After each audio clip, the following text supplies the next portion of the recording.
changing spirit world existed outside the boundaries of the physical world.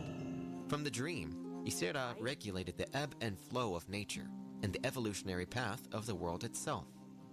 The Night Elf Druids, including Malfurion himself, were bound to the dream through the World Tree.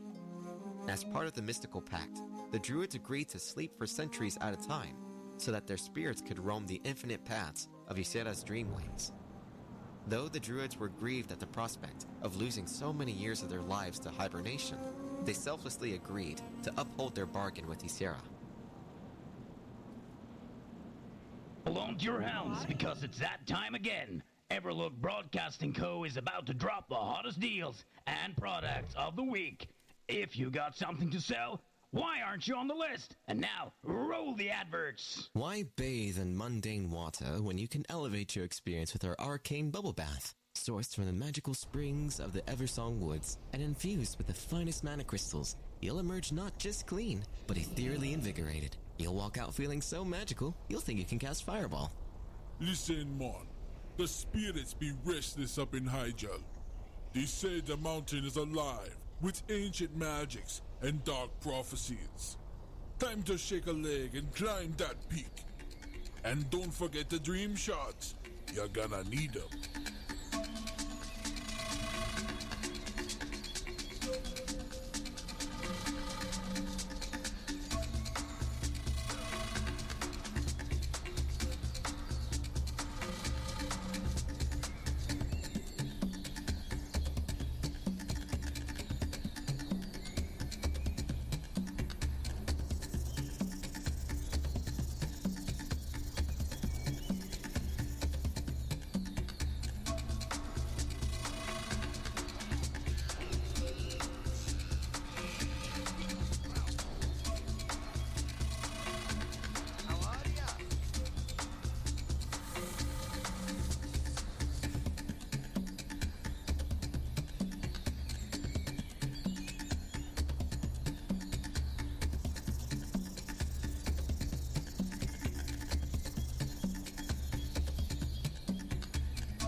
The Alliance of Lordaeron, Foundation of Honor. Lord Lothar rallied the remnants of Azeroth's armies after their defeat at Stormwind Keep, and then launched a massive exodus across the sea to the northern kingdom of Lordaeron, convinced that the Horde would overcome all of humanity if left unchecked. The leaders of the 7 human nations met and agreed to unite in what would become known as the Alliance of Lordaeron. For the first time in nearly 3,000 years, the disparate nations of Arathor were once again united under a common banner. Appointed as supreme commander of the Alliance forces, Lord Lothar prepared his armies for the coming of the Horde. Aided by his lieutenants, Uther the Lightbringer, Admiral Dalen Proudmoore, and Turalyon, Lothar was able to convince Lordaeron's demi-human races of the impending threat as well. The Alliance succeeded in gaining the support of the stoic dwarves of Ironforge and a small number of High Elves of Quel'Thalas. The Elves, led at that time by Anasterian Sunstrider, were largely uninterested in the coming conflict. However, they were duty-bound to aid Lothar because he was the last descendant of the Arathi bloodline, which had aided the Elves in ages past. The Horde, now led by Warchief Doomhammer, brought in ogres from its homeworld of Draenor and conscripted the disenfranchised money forest trolls into its fold, setting out on a massive campaign to overrun the dwarf kingdom of Khazad-dûm and the southern reaches of Lordaeron. The Horde effortlessly decimated all opposition. The epic battles of the Second War ranged from large-scale naval skirmishes to massive aerial dogfights. Somehow, the Horde had unearthed a powerful artifact known as the Demon Soul, and used it to enslave the ancient dragon queen Alexstrasza. Threatening to destroy her precious eggs, the Horde forced Alexstrasza to send her grown children to war. The noble red dragons were forced to fight for the Horde, and fight they did. The war raged across the continents of Khazad-dûm, Lordaeron, and Azeroth itself. As part of its northern campaign, the Horde succeeded in burning down the borderlands of Quel'Thalas, thereby ensuring the Elves' final commitment to the Alliance cause. The greatest cities and townships of Lordaeron were razed and devastated by the conflict. Despite the absence of reinforcements and overwhelming odds, Lothar and his allies succeeded in holding their enemies at bay. However, during the final days of the Second War, as the Horde's victory over the Alliance seemed almost assured, a terrible feud erupted between the two most powerful orcs on Azeroth. As Doomhammer prepared his final assault against the capital city of Lordaeron, an assault that would have crushed the last remnants of the Alliance, Gul'dan and his followers abandoned their posts and set out to sea. The bewildered Doomhammer, having lost nearly half of his standing forces to Gul'dan's treachery, was forced to pull back and forsake his greatest chance at victory over the Alliance. The power-hungry Gul'dan, obsessed with obtaining godhood itself, set out on a desperate search for the undersea tomb of Sargeras that he believed held the secrets of ultimate power. Having already doomed his fellow orcs to become the slaves of the Burning Legion, Gul'dan thought nothing of his supposed duty to Doomhammer. Backed by the Storm Reaver and Twilight's Hammer clans, Gul'dan succeeded in raising the tomb of Sargeras from the sea floor. However, when he opened the ancient flooded vault, he found only crazed demons awaiting him. Seeking to punish the wayward orcs for their costly betrayal, Doomhammer sent his forces to kill Gul'dan and bring the renegades back into the fold. For his recklessness, Gul'dan was torn apart by the maddened demons he had set loose. With their leader dead, the renegade clans quickly fell before Doomhammer's enraged legions. Though the rebellion had been quelled, the Horde was unable to recoup the terrible losses it had suffered. Gul'dan's betrayal had afforded the Alliance not only hope, but also time to regroup and retaliate. Lord Lothar, seeing that the Horde was fracturing from within, gathered the last of his forces and pushed Doomhammer south, back into the shattered heartland of Stormwind. There, the Alliance forces trapped the retreating Horde within the volcanic fortress of Blackrock Spire. Though Lord Lothar fell in battle at the Spire's base, his lieutenant, Turalion, rallied the Alliance forces at the 11th hour and drove the Horde back into the abysmal Swamp of Sorrows. Turalion's forces succeeded in destroying the Dark Portal, the mystical gateway that connected the Orcs to their homeworld of Draenor. Cut off from its reinforcements and fractured by infighting, the Horde finally buckled in upon itself and fell before the might of the Alliance.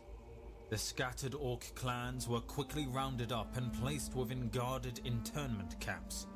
Though it seemed that the Horde had been defeated for good, some remained highly skeptical that peace would last. Khadgar, now an Archmage of some renown, convinced the Alliance High Command to build the Fortress of Nethergard that would watch over the ruins of the Dark Portal and ensure that there would be no further invasions from Draenor.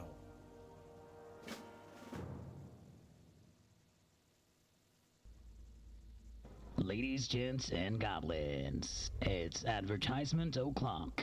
Ever wondered how to get your stuff heard by folks who probably want to buy it? Everlook Broadcasting Co. is here for you.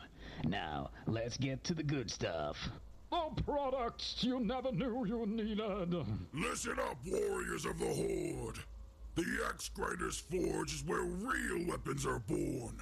Feel the heat, smell the sweat, and taste the power as our blacksmiths craft weapons worthy of a true orc.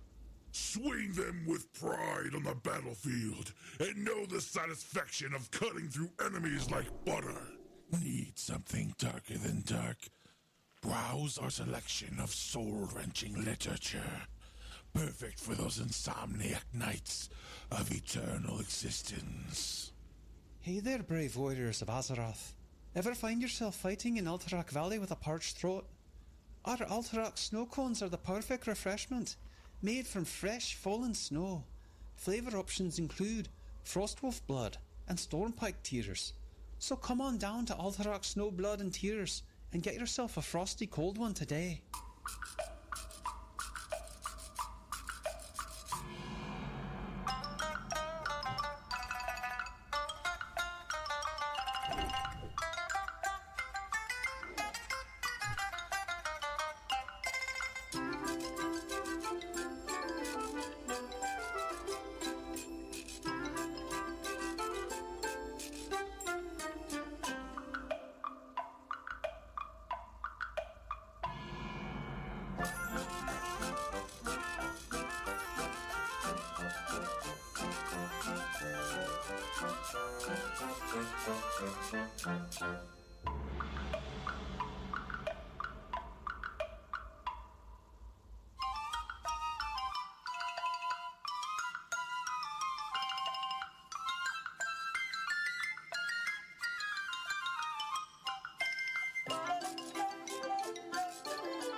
Exile of the High Elves, embracing the sun.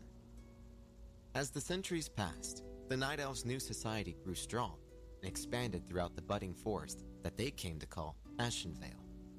Many of the creatures and species that were abundant before the Great Sundering, such as furbolgs and quillboars, reappeared and flourished in the land.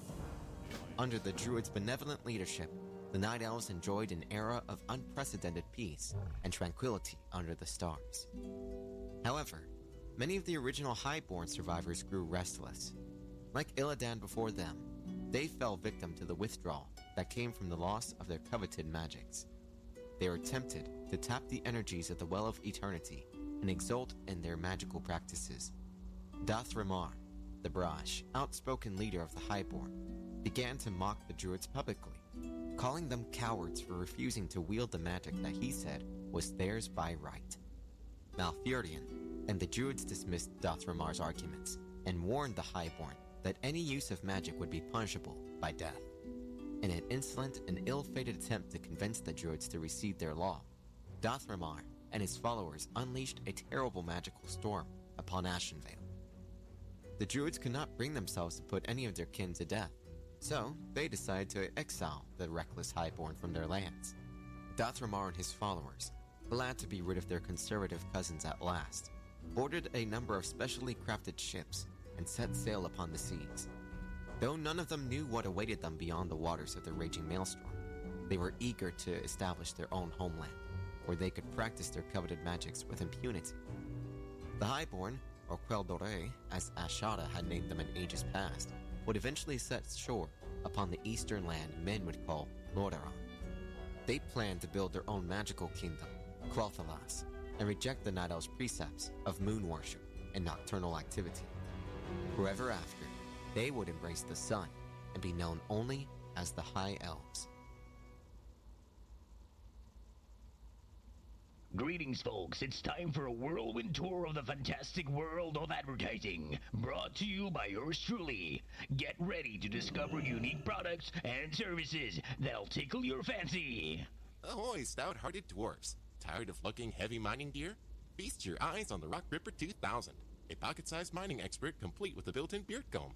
Dig deep without sacrificing your glorious facial fuzz. Mine like a champion and look good doing it.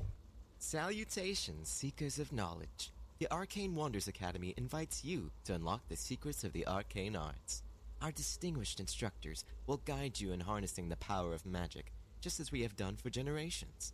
Join us and embrace your destiny as a student of the arcane. Greetings, future coffin connoisseurs. Coffin and Casket Crafts is your go-to destination for the afterlife's finest wooden resting places. Our caskets come in various designs, including the Rest in Pieces model. Each one is lovingly crafted, and we even offer customized screaming inscriptions. Because when you go, your final resting place should say it all.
Rise of the Blood Elves.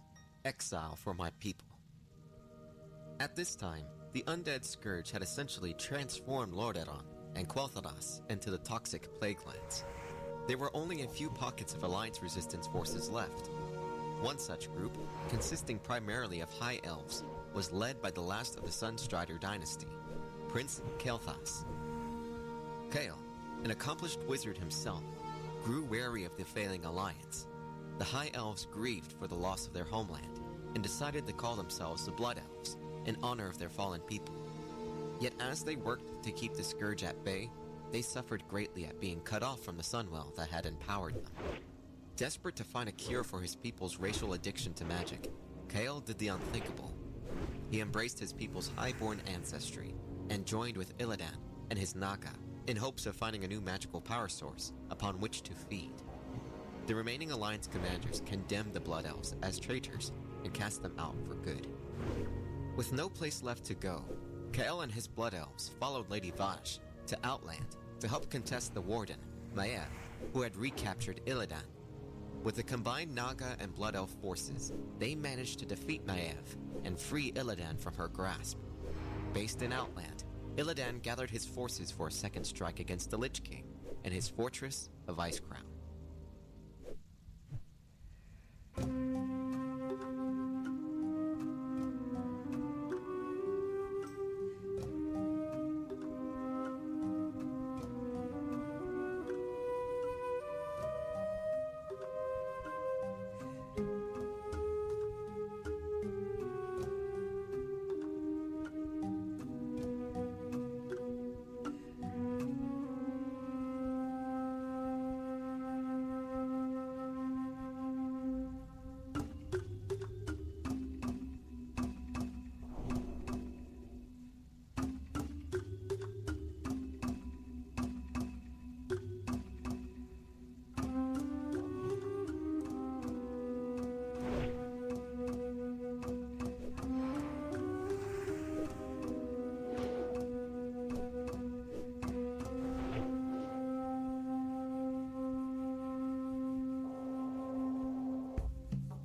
charge of the Dragonflights, Protector's origin. Satisfied that the small world had been ordered and the work was done, the Titans prepared to leave Azeroth. However, before they departed, they charged the greatest species of the world with the task of watching over Kalimdor, lest any force should threaten its perfect tranquility. In that age, there were many Dragonflights. Yet, there were 5 flights that held dominion over their brethren. It was these 5 flights that the Titans chose to shepherd the budding world. The greatest members of the Pantheon imbued a portion of the powers upon each of the flights' leaders. These majestic dragons, as listed below, became known as the Great Aspects, or the Dragon Aspects. Amon'Thul, the High Father of the Pantheon, bestowed a portion of his cosmic power upon the massive bronze dragon, Nosdormu. The High Father empowered Nosdormu to guard time itself and police the ever-spinning pathways of fate and destiny. The stoic, honorable Nosdormu became known as the Timeless One. Ionar, the Titan patron of all life, gave a portion of her power to the Red Leviathan, Alexstrasza. Ever after, Alexstrasza would be known as the Lifebinder, and she would work to safeguard all living creatures within the world. Due to her supreme wisdom and limitless compassion for all living things, Alexstrasza was crowned the Dragon Queen and given dominion over her kind. Ionar also blessed Alexstrasza's younger sister, the lithe green dragon Ysara, with a portion of nature's influence. Ysara fell into an eternal trance, bound to the waking dream of creation. Known as the Dreamer, she would watch over the growing wilds of the world from her verdant realm, the Emerald Dream. Norganon, the Titan lore keeper and master magician, granted the blue dragon Malagos a portion of his vast power. From then on, Malagos would be known as the Spellweaver, the guardian of magic and hidden arcanum. Khazgoroth, the Titan Shaper and Forger of the World, bestowed some of his vast power upon the mighty black worm Neltharion. The great-hearted Neltharion, known afterwards as the Earth Warder, was given dominion over the earth and the deep places of the world. He embodied the strength of the world and served as Alexstrasza's greatest supporter. Thus empowered, the 5 aspects were charged with the world's defense in the Titans' absence. With the dragons prepared to safeguard their creation, the Titans left Azeroth behind forever. Unfortunately, it was only a matter of time before Sargeras learned of the newborn world's existence.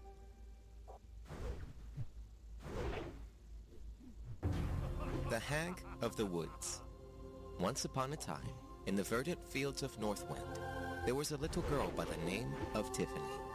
She lived with her parents in the outskirts of the serene town of Ambershire, known for its perpetual fall of leaves.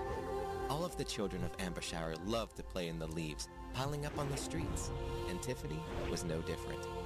She was frolicking around the maple leaves with her friends, Roderick and Karen, 2 rambunctious troublemakers. From throwing eggs at the bailiff to tying the shoelaces of innocent visitors together, many pranks were held, much to the schadenfreude of them both. Tiffany was a timid girl, so while she got along very well with her friends, she never had the courage to accompany them on their pranking streaks, something both Roderick and Karen mocked her about. "You are a little chicken," they said. "Maybe we should find a friend who is not so boring." Words that hit poor little Tiffany very hard. But Tiffany wouldn't let that keep her down. For all the timidness she had, she possessed equal parts of bravado. When it was time for her friends to brew mischief again, she would not chicken out and accompany them instead, even though it was a really dangerous endeavor. Their goal was as enigmatic as it was careless. Had their parents not forbidden them to venture there? There were rumors about an old hag living deep within the mountains of Northwind. People spoke about her in bad faith, associating her with all sorts of occult rituals and pagan practices. Some even said she devours animals during full moon nights to grant herself eternal youth. All of these rumors made it all the more appetizing for the 3 young and curious friends to try their luck in finding this mysterious witch of the woods. One fateful night, the 3 of them snuck out to act on their plan. Napping a nearby lamp, they silently left Ambershire and followed its roads to the edge of the forest where the witch was said to live. While Tiffany was clearly anxious and scared, there were no signs of any fear coming from Roderick and Karen. Waltzing into the woods without a care in the world, both of them were cracking jokes and laughing at their parents for making up so many wild stories about this supposed witch. Tiffany tried to keep them quiet, but they were obviously not listening. After a long walk through the pitch-black forest, their lantern began to lose its light. Desperately trying to keep it alive, Karen was starting to panic, fearing she might be stuck in the woods on this moonless night. Roderick tried to snap her out of her tantrum, with little to no avail. It was at that moment that Tiffany heard a rustling nearby, followed by a growl, a noise she never heard before. It was the growling of a bear, disturbed by all the commotion. Tiffany once went into the woods with her father to collect mushrooms, where they encountered such a beast. Mortified, her two panicking friends could not muster neither words nor strength to move. They had not been seen yet, so Tiffany took the chance and grabbed both of their hands. Holding on tightly, Roderick and Karen followed her through the undergrowth and shrubs, concealing their location. They ran for what felt like an eternity and were completely out of breath and covered in mud and leaves. Still, their sudden escape, by some fortuitous stroke of luck, landed them at their initial destination, a gnarly and twisted house, illuminated with the welcoming red light of fire. This must be the witch's house they were trying to find. Without second thought, the three of them rushed inside to escape the night's freezing cold. The inside of the weirdly shaped house was positively strange. Bubbling vials, a big cauldron, animal skulls, garlands of herbs and animal parts decorated the interior. Near the chimney laid a scraggly-looking cat of clearly old age. The children, however, did not care, as they were freezing and needed the warmth from the crackling fire. Curiously enough, the cat did not care for the new company and continued purring peacefully. What the children experienced here did not match at all what their parents had told them about this place. Having regained a healthy temperature, the three started exploring the house. Many of the intricacies they saw when they entered looked even more strange when viewed up close. Scouring through the shelves and chests, they found all sorts of curious items. It was definitely a treasure trove of exciting things to find. Enjoying her little adventure thoroughly, Tiffany looked outside, noticing that it started to rain, and the light of a lantern approaching the house. Shocked, the girl alerted her friends, who promptly hid inside a cabinet, while she herself hid behind a wardrobe. Tiffany's heart pounded in fear as she observed the old wooden door creak open slowly. Dressed in a reddish-brown robe, donning a large pointy red hat, an old woman entered the house, drenched in the rain from outside. A cold wind coursed through the open door, dimming the previously welcoming light into an ominous tone. Tiffany could neither see nor hear much of what happened at the entrance, yet she saw the woman notice the muddy trail they left behind, as well as the old cat welcoming her return. With a strenuous walk, the feline strutted to a cabinet and started scratching on its door, much to the shock of Tiffany. It was the cabinet her friends were hiding in. Heavy footsteps of a vigorous walk echoed through the house as the old woman rushed to the cabinet, flinging its doors open with force. Shrieking at the surprise, Roderick and Karen screamed in fear at the towering figure. They tried to run past her, but her firm grasp grabbed them both at their collars. Squirming and flailing about, they screamed for help, but it was for naught. The witch had them captured. With both of them in her hands, she stormed back outside into the rain, leaving Tiffany behind. Shocked at what just happened, the young girl was petrified. What just happened went by too quickly, but just as quickly, she found resolve to help her friends.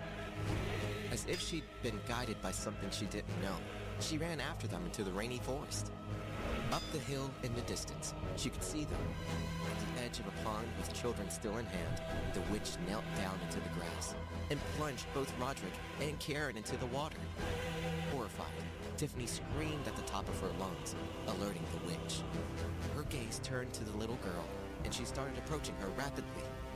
Wanting to escape, Tiffany started running into the woods, yet her little legs did not take her very far, making her trip into the mud. Turning around, the last thing she saw was the witch's ugly, wart and scar-ridden face.